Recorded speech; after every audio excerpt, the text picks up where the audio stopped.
எல்லாருக்கும் வணக்கம். இந்த வீடியோவில் வந்து 18 சித்தரில் ஒருத்தரான சிவவாக்கியர் அவரை பற்றி சொல்லலான்னு இருக்கேன். அதுக்கு முன்னாடி இந்த வீடியோ வந்து இந்து மதத்தோடையும் இந்து மதம் சம்பந்தப்பட்ட சித்தர்களோடையும் தொடர்புடைய வீடியோ.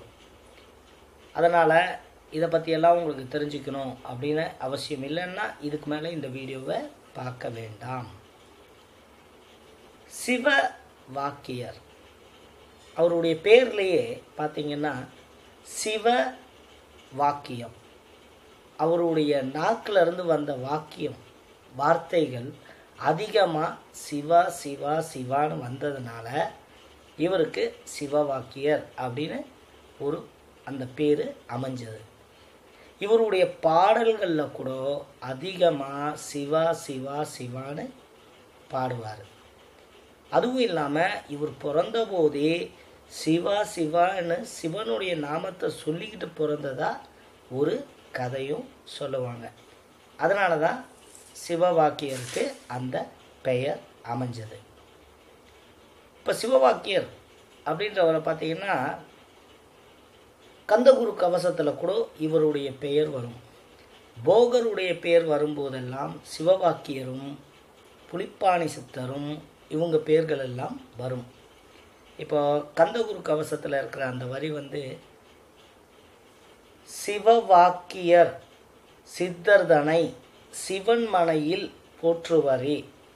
அதுக்கடுத்து பழனியில் போகருமே பாரோர் வாழ பிரதிஷ்டித்தான் அப்படின்ற ஒரு வரி, 2 வரி வரும். சிவவாக்கியர் வந்த உடனே போகர் வருவார்.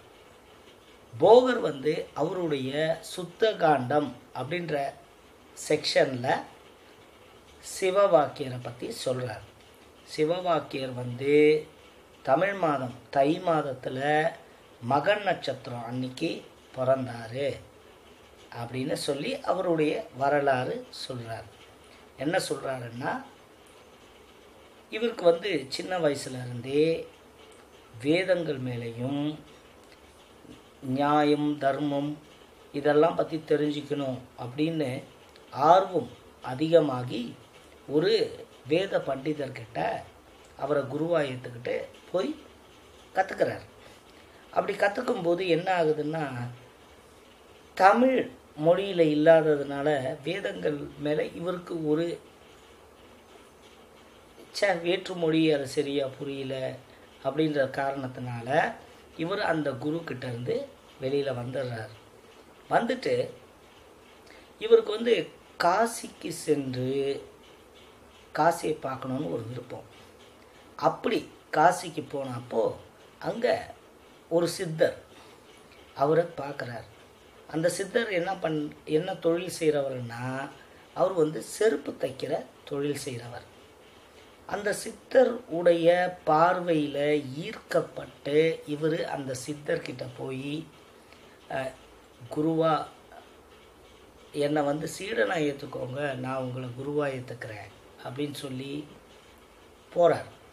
ஆனால் அந்த சித்தர் என்ன பண்ணுறாருன்னா, இந்த பையனுக்கு வந்து உண்மையிலேயே பக்குவ நிலை வந்துடுச்சா, சீடராகிறதுக்கு தகுதி இருக்கா, எதை கண்டும் மனசு தடுமாறாமல் இருக்கானா அப்படி என்பதை பார்ப்பதற்காக சில பரீட்சை வைக்கிறார். என்ன பரீட்சைன்னா, இவரை கூப்பிட்டு சிவவாக்கியரை கூப்பிட்டு, நான் வந்து செருப்பு தச்சு வச்சிருந்த அந்த காசெல்லாம் அங்கே ஒரு தோல் பை இருக்குது, அந்த பையில் போட்டிருக்கேன், நீ அந்த காசை எடுத்து கொண்டு போய் என் தங்கையான கங்கா நதியில் நீ என் தங்கைக்கிட்ட கொடுத்துட்டு வா அப்படின்னு. ஃபஸ்ட்டு டெஸ்ட்டு காசு மேலே ஆசை இருக்கான்னு பார்க்குறதுக்கு. இவரும் அந்த பைக்குள்ளே கைவிட்டு காசு எடுத்துக்கிட்டு போகிறார். எந்த ஒரு மனசில் சலனமும் இல்லாமல், எந்த ஒரு தீய எண்ணங்களும் இல்லாமல் நேராக கொண்டு போகிறார். கங்கை கிட்ட போகிறார். கங்கை நதியிலேருந்து ஒரு கை வெளியில் வருது, தங்க வளையல்கள் அணிந்த கை. அது இப்படி கையை வைக்குது. அந்த கையில் காசை வச்சிடுறார். வச்ச உடனே அந்த கை உள்ள கங்கைக்குள்ளே போயிடுச்சு. நேராக வீட்டுக்கு வரார். வந்த உடனே குருக்கிட்ட சொல்கிறார், இந்த மாதிரி நான் கொடுத்துட்டேன் அப்படின்னு. நீ அங்கே கொடுத்த காசு நீ இங்கே இந்த தோல் பைக்குள்ளே திரும்ப கையை விட்டா அந்த காசை என் தங்கச்சி திருப்பி கொடுப்பா, அதை வாங்கிக்கோன்னு சொன்ன உடனே இவர் என்ன பரிசோதிக்கிறார்னா, குரு மேலே முழு நம்பிக்கை இருக்கா இல்லையா, ஏதாவது எதிர்கேள்வி கேட்குறாரா, இல்லை சந்தேகத்தோடு போகிறாரா அப்படின்றதெல்லாம் பரீட்சை பண்ணிகிட்டு இருக்கார். ஆனால் சிவவாக்கியர் எந்த சந்தேகமும் இல்லாமல் நேராக போய் அந்த தோல் பைக்குள்ளே கையை விடுறார். அதே மாதிரி கை மேலே அந்த காசை அவர்கிட்ட கொடுத்தது. இப்போது இதை குரு வாட்ச் பண்ணிகிட்ருக்கார். பார்த்த உடனே பரவாயில்ல, இந்த பையனுக்கு காசு மேலே ஆசை இல்லை, கெட்ட எண்ணம் இல்லை, கெடுபுத்தி எதுவும் இல்லை அப்படின்னு சொல்லிட்டு நம்மளுடைய வார்த்தைக்கு மதிப்பு கொடுக்குறாரு. அப்படி இருந்தாலும் அந்த கங்கையில் உடைய கை மேலே வரும்போதும் இவர் அந்த பைக்குள்ளே கை விட்டு அந்த காசு அந்த பொண்ணு கொடுக்குற போது இவர் அவரை அறியாமையே அந்த கையை தொட்டு ஸ்பரிசத்தை அனுபவித்தார். அழகான கைகள் அப்படின்னு. அதை பார்த்த குரு என்னன்னா, இவனுக்கு இன்னமும் அந்த பெண்ணாசை இருக்குது. அதாவது 3 விதமான ஆசைகள்: மண்ணாசை, பொன்னாசை, பெண்ணாசை. பெண்ணாசை என்பது ஆப்போசிட் செக்ஸ் மேலே வர ஆசை. இந்த 3 ஆசைகளுடைய அடிப்படை பார்த்தோம்னா, மண்ணாசை என்பது விலங்குகளுக்கோ பறவைகளுக்கோ வேறு எந்த ஜீவராசிகளுக்குமே மண்ணாசை கிடையாது. பொன்னாசை நகை, ஆபரணம், வெள்ளி, செம்பு, இந்த மாதிரி பொன்னாசைகளும் எந்த விதமான ஜீவராசிகளுக்கும் கிடையாது, மனிதனை தவிர. ஆனால் இந்த பெண்ணாசை ஆகப்பட்டது ஒவ்வொரு உயிரினத்திலையும் தொடர்ந்து வந்துக்கிட்டே இருக்குது. நம்ம இதுக்கு முன்னாடி பறவையாக இருந்தபோதும் பெண்ணாசை இருந்தது, அடுத்து மிருகமாக மாறும்போதும் பெண்ணாசை இருந்தது, மீன், நாய், நரி, கோழி எல்லாத்துக்குமே. அதனால் மனிதனாய் பிறந்தவனுக்கு வெளியில் வர முடியாத ரொம்ப கஷ்டமான ஒரு ஆசை பெண்ணாசை. அது சிவவாக்கியருக்கும் கொஞ்சம் ஒட்டிகிட்டு இருந்தது. அதை போக்கணுன்ட்டு குரு என்ன சொல்கிறாரு, நீ கொஞ்ச நாள் இல்லறத்தில் இருந்து அந்த ஆசைகளை எல்லாம் அனுபவித்து அதுக்கப்புறமா என்கிட்ட சேருன்னு சொல்லிட்டார். போகும்போது என்ன பண்ணுறாரு, சிவவாக்கியர்கிட்ட ஒரு பிடி மண், அப்புறம் பேய் சுரக்காய் அப்படின்னு சொல்கிற சுரக்காய், அது கசக்கும். அதை கொண்டு போய் அவர்கிட்ட கொடுத்து, இந்த 2ஐயும் எந்த பொண்ணு சமைச்சு கொடுக்குறாளோ உனக்கு, அவளை நீ மனைவியாக ஏற்றுக்கோ அப்படின்னு சொல்கிறார். சரின்ட்டு குரு கிட்ட நமஸ்காரம் வாங்கிட்டு ஆசீர்வாதம் வாங்கிட்டு இவர் கிளம்புறார். பல இடங்களில் போகிறார், பல பேருக்கு நல்ல புத்திமதிகளை எல்லாம் சொல்கிறார். அப்போது அதை பார்க்க வந்த பெண்மணிகள் எல்லாம் இவருடைய அழகில் மயங்கி இவருடைய திடகாத்திரமான உடம்பையும் பார்த்து இவரை திருமணம் செஞ்சுக்கிட்டால் நல்லா இருக்குமேன்னு அணுகும்போது இவர் என்ன சொல்கிறாருன்னா, அந்த ஒரு பிடி மண்ணையும் அந்த பேய் சுரக்காயையும் கொடுத்து, இதை யார் எனக்கு சமைச்சு கொடுக்குறீங்களோ அவங்கள நான் கல்யாணம் பண்ணிக்கிறேன். ஆனால் இந்த பெண்கள் எல்லாம் பார்த்து, மண்ணை போய் எப்படியா சமைப்பாங்க, இதெல்லாம் நடக்கிற காரியமா, அதனால் இவரை நம்ம திருமணம் பண்ணிக்க முடியாதுன்னு விலகிடுறாங்க. இப்படி இருக்கும்போது இவர் ஊராக தேசாந்திரம் போகிறார். அப்போது ஒரு ஊருக்கு வரும்போது அந்த ஊரில் அவங்க நரிக்குறவர்கள் இருக்கிறாங்க. அவங்க அங்கே குடிசை போட்டு இருக்காங்க. அதில் ஒரு குடிசையிலேருந்து ஒரு அழகான பெண்மணி வெளியில் வராங்க. அவங்க இவரை பார்க்குறாங்க. இவரும் அந்த அம்மாவை பார்க்குறாரு. பார்த்துட்டு அந்த பெண் அழகாக இருந்ததுனால, ஒருவேளை இவன் நம்ம மனைவியாக இருப்பாளோ, எதுக்கும் நம்ம முயற்சி செஞ்சு பார்ப்போம் அப்படின்னு சொல்லிட்டு அங்கே போய் அந்த பொண்ணுக்கிட்ட பேசுகிறாரு. அம்மா, உங்கள் வீட்டில் யாரும் இல்லையாம்மா, பெரியவங்க யாரும்? இல்லை, எல்லாரும் மூங்கில் வெட்டி, அவங்க மூங்கில் வெட்டி முறம் செய்பவர்கள், அந்த தொழில் செய்கிறவங்க. அவங்க அங்கே போயிருக்காங்க மூங்கில் வெட்டுறதுக்கு. உங்களுக்கு என்ன வேணும் அப்படின்னு கேட்டவுடனே, இல்லைம்மா எனக்கு ரொம்ப பசிக்குது, இந்த இந்த இந்த ஒரு பொடி மண்ணும் இந்த பேய் சுரக்காயும் கொடுத்து இதை சமைச்சு கொண்டு வா, எனக்கு பசியாக இருக்குன்றார். அந்த பெண்மணி எந்த கேள்வியும் கேட்காம, எந்த சந்தேகமும் இல்லாமல் இவர் கொடுத்ததை கொண்டு போய் உலையில் பானை தண்ணி பொங்குது, அதில் இந்த மண்ணை கொட்டுறாங்க. என்ன அதிசயமாச்சுன்னா அந்த மண்ணெல்லாம் சாதமாக அரிசியாக மாறி சாதம் சமைச்சாங்க.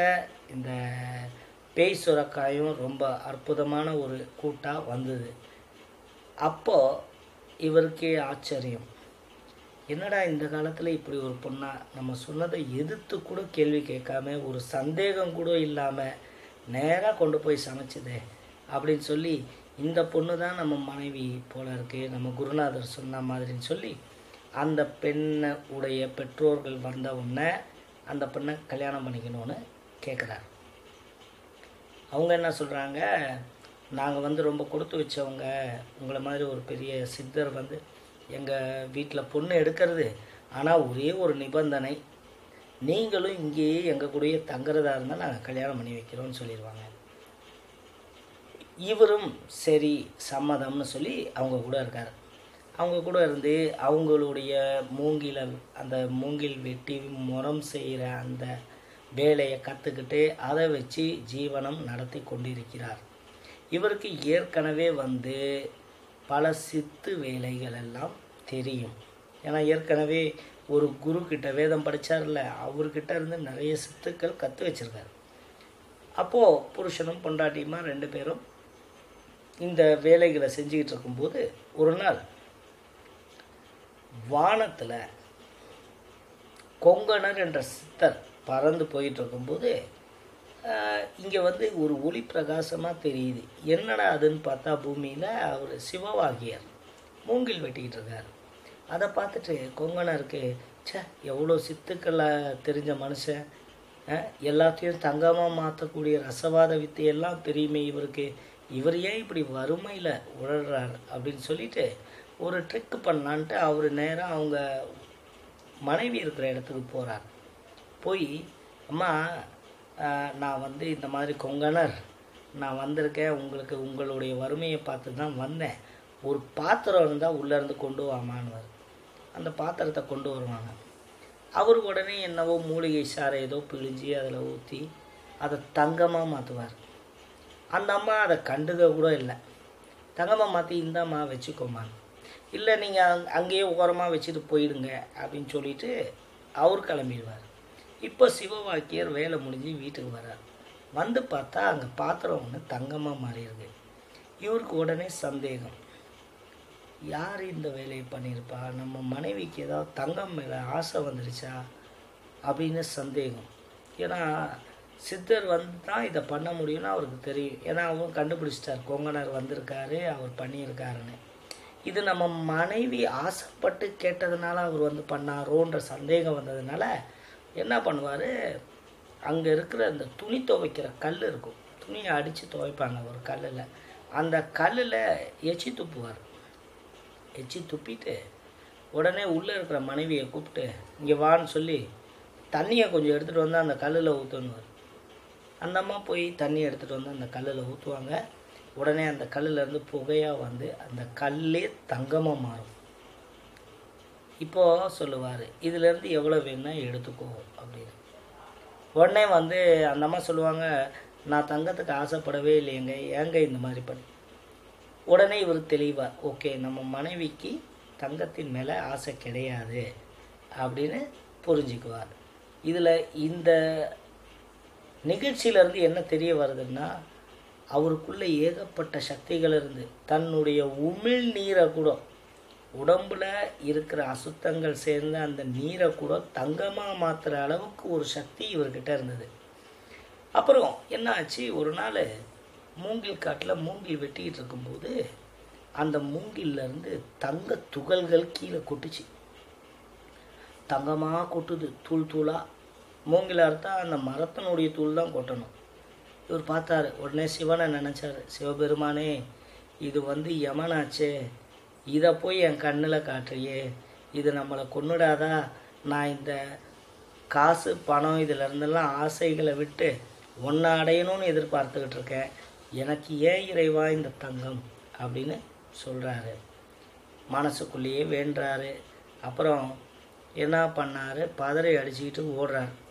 இவர் பதறி அடிச்சுட்டு ஓடியாரதை பார்த்து அங்கே இருந்த இன்னும் ஒரு 2 பேர், மொத்தம் 4 பேர், அங்கே அந்த 4 பேர் என்ன கேட்குறாங்கன்னாக்கா, என்ன சாமி என்ன ஆச்சுன்னு. இல்லை அங்கே யமன் இருக்குது, அந்த யமனை பார்த்து நான் பயந்து வந்துட்டேன் அப்படின்னா. யமனா எங்கே காட்டுங்கன்னு இவங்க போவாங்க. இவங்க போய் பார்த்தா அந்த இடத்துல மூங்கிலிருந்து அந்த தங்க துகள்களாக கொட்டும். உடனே அதை பார்த்த 4 பேரும் இவரை பார்த்து, ஆமாம் சாமி இது யமன் தான், கொஞ்ச நேரம் இருந்தால் உங்களையே கொன்னுடும், நீங்கள் போயிடுங்க அப்படின்னு சொல்லி அவரை விரட்டி விட்டுட்டு இந்த 4 பேரும் அதை மூட்டையாக கட்டுவாங்க. தங்கத்தை மூட்டையாக கட்டின தங்கத்தை என்ன பண்ணுறது, கொண்டு போய் பிரிச்சுக்கணும். அதுக்குள்ளே நைட் ஆகிடுச்சு. உடனே என்ன சொல்கிறாங்க, 2 பேர் ஊருக்குள்ளே போய் சாப்பிட்றதுக்கு ஏதாவது வாங்கிட்டு வாங்க, நாங்கள் 2 பேர் இங்கே காவல் காக்கிறோம் இந்த தங்க மூட்டைகளை அப்படின்னு சொல்லி இருப்பாங்க. அதே மாதிரி ஊருக்குள்ளே 2 பேர் போவான். அங்கே போய் நல்லா அவங்க சாப்பிட்டுட்டு அதுக்கப்புறமா பார்சல் வாங்குவாங்க. ஆனால் அதில் விஷத்தை கலந்து வைப்பாங்க அந்த சாப்பாட்டில். ஏன்னா இவங்க 2 பேர் சாப்பாடு வாங்க போன 2 பேர் அந்த மொத்த மூட்டைகளையும் அவங்க 2 பேர் பிரிச்சுக்கணும்னு பிளான் வாங்கிட்டு வருவாங்க. இவங்க இங்கே 2 பேர் காத்து கிடந்தவங்க என்ன பண்ணாங்க, இவங்க வந்தால் இவங்க 2 பேருக்கு மட்டும் நம்ம பங்கு கொடுக்கணும், அது வேண்டாம், நம்ம 2 பேரே பிரிச்சுக்குவோன்னு சொல்லி ஒரு பிளான் பண்ணி அவங்க வந்தவுடனே சாப்பிட்றதுக்கு முன்னாடி கை கழுவணும், நீங்கள் கொஞ்சம் தண்ணி கொண்டு வாங்கன்னு சொல்லி அங்கே இருக்கிற ஒரு கேணியை கட்டுவாங்க. இந்த ஹோட்டலுக்கு போய் சாப்பாடு வாங்கிட்டு வந்த பயலுக்கு அங்கே கேணிக்கு தண்ணி எடுக்க போவாங்க பாருங்கள். இந்த 2 பேரும் போய் அவங்கள தண்ணியில் தள்ளி விட்டு கொண்டு போவாங்க. அவங்க அவ்வளோதான். இவங்க வருவாங்க சந்தோஷமாக, அப்பா 2 பேர் போயிட்டாங்க, நமக்கு தான் எல்லாம் தங்கம்னு சொல்லிட்டு அந்த பொட்டலத்தை பிரித்து சாப்பிட்டு அதுக்கு அடுத்த அரை மணி நேரத்தில் இவங்க 2 பேரும் போய் சேர்ந்துருவாங்க. அடுத்த நாள் காலையில் சிவவாக்கியர் அங்கே வரார். வந்து பார்க்குறார், 4 டெட் பாடி. பார்த்தார், ஐயோ நான் நேற்றே சொன்னனே இது யமன்னு, தங்கம்னு போகிறவங்கிட்ட தங்கம் தங்காது, எவன் தங்கம் வேணான்னு நினைக்கிறானோ அவன்கிட்ட தான் தங்கம் அப்படின்னு சொல்லி அதுக்கப்புறமா மக்களுக்கு நிறைய விளக்கங்கள். இந்த பாழா போன மனிதர்கள் ஏன் தான் இப்படி பணத்தாசை பிடிச்சி அலையிறாங்களோ, பணத்தின் காரணமாக சொந்த பந்தத்துக்குள்ளேயே வெட்டு குத்து இதெல்லாம் நடக்குது அப்படின்னு சொல்லி நிறைய பாடல்கள் பாடி பொதுமக்களுக்கு அறிவுறுத்துவார். அப்படி அறிவுறுத்தி நிறைய பாடல்கள் பாடியிருக்கார். நிறைய இவர் சிவா சிவா சிவான்னு தான் பாடல்களில் இருக்கும். இவர் நிறைய நல்லது பண்ணிகிட்டு இருக்கும்போது சில பேர் வந்தாங்க அவரை பார்க்க. ஐயா உங்ககிட்ட இருந்து நாங்கள் ரசவாத வித்தை கற்றுக்கணும் அப்படின்னு சொல்லி. நாங்கள் சித்தர்களை தேடி அலைஞ்சிக்கிட்டு இருக்கோன்னு முதல்ல சொல்லுவாங்க. நீங்கள் ஏன் சித்தரை தேடி போகிறீங்க அப்படின்னு கேட்பார். இல்லை இந்த மாதிரி ரசவாத வித்தை கற்றுக்கணும். அப்போ அதுக்கும் அவங்களுக்கும் புத்திமதி சொல்லி, இப்படி பணத்தை ரொம்ப சேர்க்கறது ஆபத்தானது அப்படின்ற ஒரு அறிவுரையை சொல்லி, மக்களுக்கு பணம் தேவை, ஆனால் அளவுக்கு அதிகமாக எது இருந்தாலுமே அது ஆபத்து என்பதை புரிய வைத்தவர் சிவவாக்கியர். சிவவாக்கியர் உடைய ஜீவ சமாதி என்பது கும்பகோணத்தில் இருக்கு. ஸோ அடுத்த முறை கும்பகோணம் நீங்கள் போக வாய்ப்பு கிடைச்சா சிவவாக்கியரை உடைய ஜீவ சமாதியை அடைஞ்சு நீங்கள் உலக நன்மைக்காக வேண்டிக்கங்க. சித்தர்கள் நான் எப்போவுமே சொல்கிற மாதிரி நம்மளை சுற்றியே இருக்காங்க. நம்ம எண்ணங்களுக்குள்ளே இருக்காங்க, நம்ம மனசுக்குள்ளே இருக்காங்க, என் பக்கத்தில் கூட இருக்காங்க, உங்கள் பக்கத்துலேயும் இருப்பாங்க. அதை நீங்கள் உணர்கிற காலம் வரணும்னா சித்தர்களை அந்தந்த அவங்களுடைய ஜீவ சமாதிக்கு போய் அவங்கள நினச்சி அவங்க கதைகளை ரீகலெக்ட் பண்ணி அவர்களுடைய அருமை பெருமைகளை தெரிந்து வணங்குங்க. கண்டிப்பாக அவங்களுடைய ஆசீர்வாதமும் துணையும் உங்களுக்கு எப்பவுமே இருக்கும். இதுதான் இந்த வீடியோவில் சொல்ல வந்தேன். நன்றி, வணக்கம். Please do take care.